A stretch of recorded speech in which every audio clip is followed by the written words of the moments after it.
Arë një njeri të Rasuli a.s. dhe ka thonë Rasulullah, më ka vdek baba dhe nana. A ka tash diçka që muj me ba për babën edhe nanën pas vdekjes tyne? Çka muj me ba? I ka thonë Muhamedi a.s. pa. Lutesh për ta, ma në men, lutesh për ta. E lutë Allahun azugjel, mi dhon Allahu mirësi. E lutë Allahun azugjel mi ngrit prindet tonë në shkallë xhenetit. Kërkimi faljes për ta. E lutë Allahun azugjel mi fal prindrit e tu. E lutë Allahun azugjel qysh e lutë për veti. Fali prindrit e mi. Bile kjo është edhe më e mirë se sa kur e ngjall. Për shkak se kur e ngjall ki mundësi ja u bani të mirë, po ja u ban nashta për na fal interesi, nashta prej marrës se folin hallki. Pas vdekjes e ban me sinqeritet, se tash te ki veç pe dashnisë të madhe për ta. Kërko falje për ta. Ka thënë Muhamedi a.s. qysh janë të najt banorët e xhenetit i ngrit Allahu azugjel. E vesin pe kana ka ardhur, thon pe istighfarit për kërkimit faljes të vladëve të juve që i keni lanë.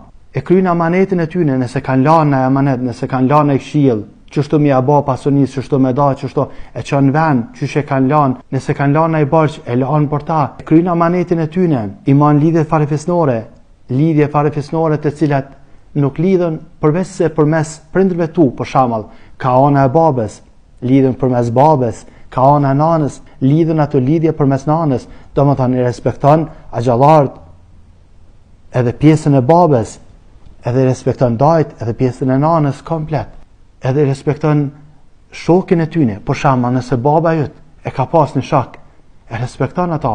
Ka thuhet djali i Omerit radiallahu anhu, është nal një herë dhe me një njeri thjesht. Edhe ka marrë, e ka hyrë në deve, edhe ka hek atë shallën e tina, e ja ka dhënë, e ka respektuar jashtëmase. I kanë thënë, është një njeri thjesht apo mirë, s'ka shumë me ta, s'ka pa respekton ka shumë. Ka thonë ky është shoku i Omerit radiallahu anhu, domethënë shoku i babës tina. E ka respektuar për shkak të lidhjes tina me babën e tina. E lutem Allahun azugjel, na bëj prej muslimanëve të mirë.